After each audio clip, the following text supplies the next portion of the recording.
La problemática ambiental más grande que ha sufrido el planeta Tierra tiene un nombre propio que todos habremos escuchado al menos una vez en nuestras vidas: el calentamiento global. La principal causa de calentamiento global es la producción excesiva de gases de efecto invernadero, y es evidente que el hombre es el culpable de esto. Además, somos una sociedad consumista y que malgasta los recursos que la tierra le brinda. La agricultura, la ganadería y otras formas de producción de alimentos son una forma fácil y rápida de acceder a los alimentos. Sin embargo, en vez de usar los recursos que mayor disponibilidad tienen, los locales, por supuesto, nos acostumbramos a que la comida deba viajar unas grandes distancias antes de acabar en nuestras mesas. Solo somos conscientes del precio que los alimentos y su calidad de vida nos otorgan a la hora de tomar la decisión de cuál comprar. Pero, ¿alguna vez hemos pensado qué tanto cuesta en realidad traer los alimentos hasta nuestros hogares? Los alimentos, una vez finalizada su elaboración, empiezan una larga y nada despreciable travesía desde el lugar de producción o cultivo hasta finalizar en nuestros hogares. Esta travesía puede ser en camión, barco, avión, tren, entre otros medios de transporte como animales de carga, automóviles. En el artículo de The Guardian, un periódico muy importante del Reino Unido, se muestra cuánto impacta la importación de alimentos. Las manzanas, un producto ampliamente producido en este país, son importadas casi en el 80%, realizando viajes aproximadamente de 16.000 kilómetros. Así como sucede con las manzanas, es el caso de muchos de los alimentos básicos como peras, uvas, lechuga, fresas, brócoli, zanahorias y muchos granos. En España se logró establecer cuánto fue el impacto ambiental medido en toneladas de CO2 que causa la importación de alimentos. Esta es la realidad en varios países europeos y estas cifras no son descabelladas para nuestro país, donde nos hemos acostumbrado a que la buena fruta siempre debe llevar el apellido de otro país, por ejemplo, la uva chilena y la manzana chilena.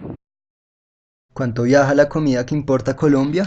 De acuerdo con el Boletín Técnico de Importaciones del DANE para julio de 2017, en el mes Colombia importó productos por un total de 3.750 millones de dólares, de los cuales 459.6 provienen del sector denominado agropecuarios, alimentos y bebidas, lo que equivaldría al 12.3% del total de importaciones del país.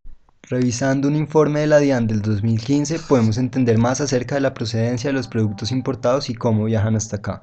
Al país entraron en peso bruto alrededor de 46.5 millones de toneladas de productos importados en el año. Ahora, en cuanto a los medios de transporte, el predominante es el marítimo, que trae el 97.7% de la carga importada. Sin embargo, esto no nos dice mucho acerca de qué producto específico llega al país, desde qué tan lejos y por cuál medio. Para hacernos una idea de esto, nos podemos remitir a los datos del Observatorio de Complejidad Económica de la Universidad de MIT, según los cuales Colombia importó en el 2016 un total de 42.9 mil millones de dólares. Del total de productos importados podemos seleccionar algunos de los alimentos más relevantes, como el maíz, el trigo, la soya, el arroz, las legumbres y frutas tales como las manzanas y peras. Del maíz se observa que el 97% viene de Estados Unidos, el trigo en un 54% de Canadá, 35% de Estados Unidos, 5.6% de Argentina y 5% de Brasil.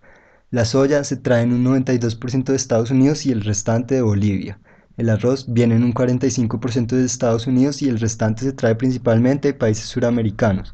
Las legumbres se importan en un 50% de Canadá, 21% de Estados Unidos, 21.7% de países suramericanos y 3.4% de China. Las peras y manzanas se traen en un 79% de Chile y Argentina, 9.3% de Estados Unidos y 11.6% de países europeos. En base a esto podríamos darnos una idea de cuánto viaja un alimento, por ejemplo, el arroz proveniente de Estados Unidos. De acuerdo con la DIAN, el principal lugar de embarque de importaciones provenientes de este país es Houston, Texas. Según el mismo informe, los principales puertos de entrada al país son las aduanas de la costa Caribe y la ciudad de Buenaventura. Si asumimos que el arroz sale desde Houston por barco hasta el puerto de Barranquilla, recorrería cerca de 3.000 kilómetros, más unos 975 kilómetros por carretera hasta llegar a Bogotá. Si en cambio cogemos de ejemplo las legumbres traídas desde China, estas viajarán unos 15.600 kilómetros entre los puertos de Shanghái y Buenaventura en barco, más unos 500 kilómetros por carretera desde el último puerto hasta Bogotá. Huella ambiental. Como todo proceso a gran escala realizado por los seres humanos, siempre se genera una perturbación en el medio ambiente, y el caso del transporte de los alimentos no es la excepción, pues todo lo que consumimos y hacemos produce un impacto en la naturaleza, por lo que debemos utilizar la huella ecológica para poder medirlo. Para que todos entendamos, la huella ecológica se refiere a cualquier índice ambiental que refleje el impacto que una comunidad, ciudad o país ejerza sobre su entorno, y se expresa como la superficie requerida para producir los recursos consumidos por cualquier actividad. Ahora, ¿qué significa que la mayoría de los alimentos que consumimos deban viajar miles de kilómetros antes de llegar a nuestros platos? En primer lugar, significa que muchos recursos y energía fueron usados para producir y transportar dicho producto que hoy planeas consumir.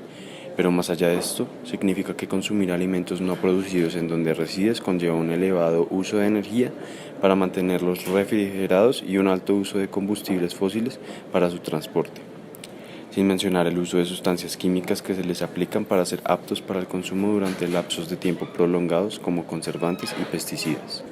En lo que respecta a los combustibles fósiles, se hace una enorme contribución a la emisión de gases de efecto invernadero y por consiguiente al aumento de la temperatura global, teniendo en cuenta que en la actualidad la mayoría de alimentos se transportan por aire y tienen una distancia de viaje promedio de 4.000 kilómetros.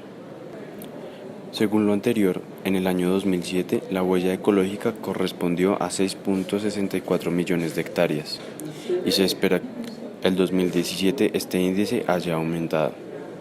Además, en el año 2014 se ha incrementado el porcentaje de dióxido de carbono en un 16% a comparación del año 1971. Pero se preguntarán, ¿qué puedo hacer yo? Podemos empezar con actividades sencillas, ¿por qué no ir a mercar a lugares cercanos? ¿Para qué sacar el carro? De esta manera podremos ayudar a disminuir el CO2. Ya es bastante CO2 el que se ha producido gracias al transporte de estos alimentos. Una buena alternativa podría ser apoyar el cultivo colombiano. ¿Por qué no consumir alimentos que estén cultivados en Colombia?